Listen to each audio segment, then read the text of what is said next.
Hello, friends. Welcome back to our cozy corner, where lighthearted chatter meets truly meaningful topics. Casual opening, picture yourself at your desk, a steaming cup of coffee by your side, and your screen buzzing with notifications. Every tap on the keyboard feels weighty. Is the font consistent? Do the slides look polished enough?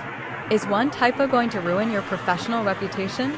These seemingly small anxieties can spiral, tapping you on the shoulder again and again. That's a taste of what OCD in the workplace can feel like. First, let's ground ourselves in definitions. Obsessive-compulsive disorder, OCD, is a recognized anxiety disorder characterized by obsessions, intrusive, unwanted thoughts or images, and compulsions, repetitive behaviors or mental acts aimed at reducing distress. While only a mental health professional can make an official diagnosis, many of us fall along a continuum where these tendencies can still interfere with daily life and work performance. In the office context, obsessions often center on fear of mistakes or judgment. A marketing executive may worry constantly, what if the client thinks I'm incompetent? That worry can morph into mental loops, imagining worst-case outcomes, rehearsing every scenario. Compulsions might look like reopening and re-editing the same PowerPoint slide 7 times, or spending an extra hour triple-checking that email address. Beyond these obvious rituals, subtler behaviors emerge. You might find yourself reorganizing your desk by color gradient, not for efficiency, but to feel control. Or delaying sending a report until you've convinced yourself it's absolutely flawless. Though these patterns can feel comforting in the moment, they often steal time and amplify stress. To really understand why these behaviors persist, let's break down the obsession-compulsion loop in 4 stages. 1. Trigger. A situation sparks anxiety, maybe an approaching deadline or a manager's offhand comment. 2. Obsession. A worry spins in your mind, e.g., if I send this now, what if I made a silly mistake? 3. Anxiety rise. Your body responds. Heart rate climbs, cortisol surges, thoughts race. 4. Compulsion. You chase relief through checking, editing, or seeking reassurance. The anxiety recedes briefly, but only until the next trigger. This loop becomes self-reinforcing.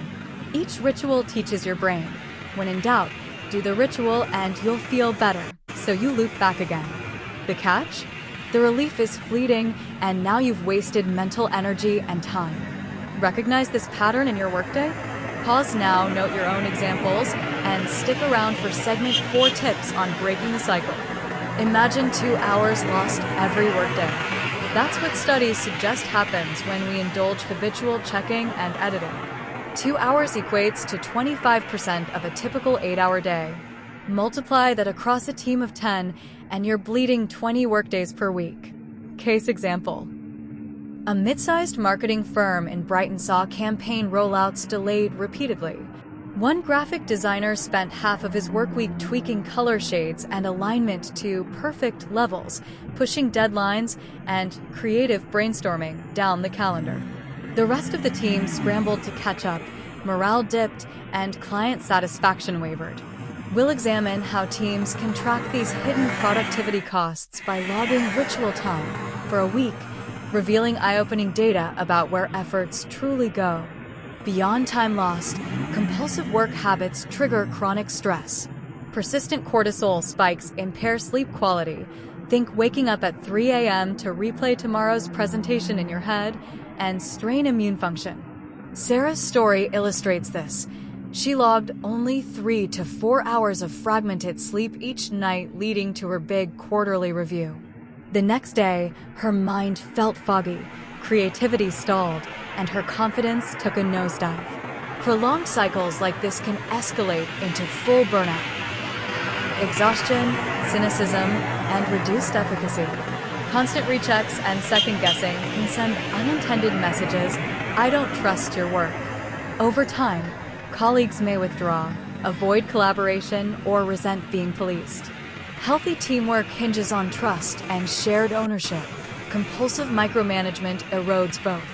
In our Brighton example, The graphic designer's teammates reported frustration in anonymous surveys, citing lack of faith and communication friction. These social costs often extend beyond immediate projects, affecting long-term team cohesion and retention. Silicon Valley mantras like "move fast" and "break things" often coexist with "perfect deliverables only." This paradox fuels internal pressure.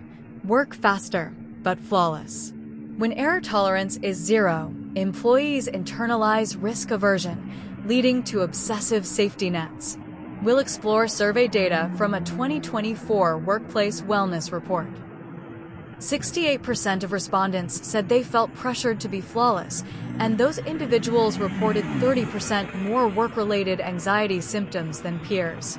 Agile methodologies encourage rapid sprints and quick turnarounds, excellent for innovation, but dangerous without guardrails. A 2-week sprint can compress meetings, coding, testing, and review into a tight window, prompting compulsive last-minute checks.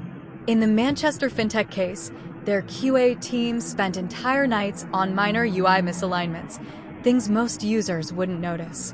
After recalibrating priorities and distinguishing critical from cosmetic, they eliminated 40% of checks and reclaimed valuable sleep. Remote and hybrid work have muddled temporal boundaries. An email ping at 8 p.m. can feel like an invitation to log back in. Without the physical cues of office closing time, computer shutdown, commute starting, rituals can stretch into dinners, weekends, and vacations. We'll hear from an HR manager in a New York-based consultancy about how they implemented no email weekends to protect employees from work creep, and how compliance soared when leadership led by example. Now, let's pivot to solutions, actionable steps to reclaim focus and peace of mind. The Pomodoro technique pairs productivity with enforced breaks. By committing to 25 minutes of single-task focus, you reduce context switching, and importantly, you must stop when the timer rings. Deep dive: how abrupt interruptions can actually improve long-term concentration by preventing cognitive fatigue.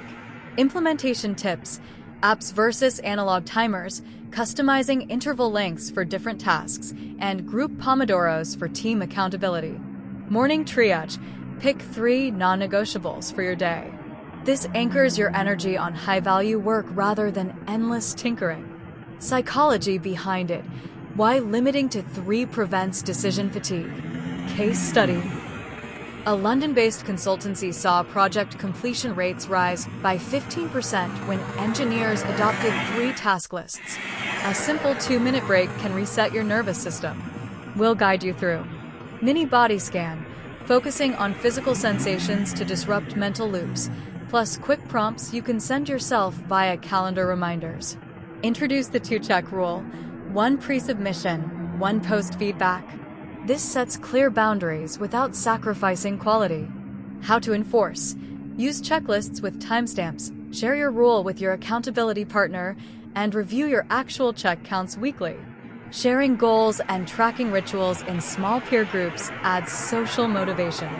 We'll discuss forming effective pods, optimal group size, check-in frequency, and safe communication channels. Success metrics: how to measure reduced ritual time and celebrate collective wins. Finally, the human side. Sarah, a project manager, recounts midnight editing marathons that left her drained and her team frustrated. Tom, her UX designer, shares how 5 review rounds per mock-up stalled creativity. Sarah's moment of clarity, a missed train and tearful call home, prompted her to seek change. She introduced time boxing to her team, first with skepticism, then with enthusiasm.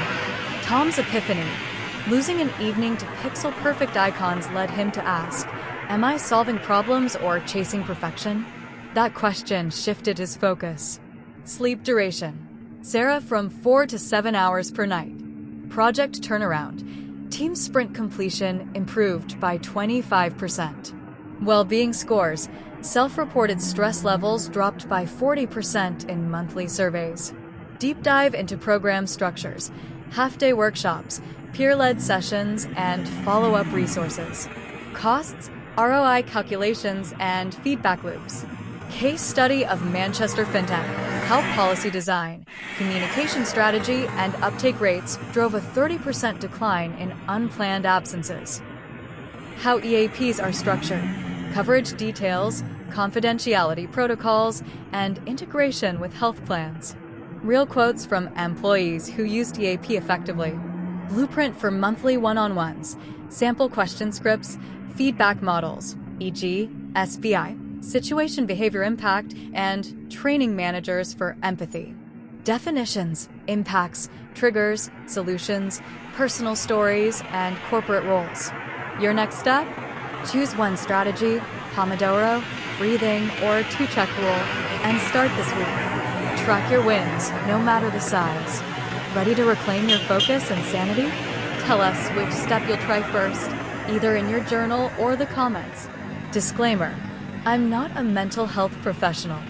If OCD symptoms are disrupting your life, please consider seeking support from a licensed psychologist or psychiatrist. Thank you for listening. See you next time for more warm, easygoing, and impactful conversations. Remember, you're not alone, and every journey begins with one small step. Stay motivated.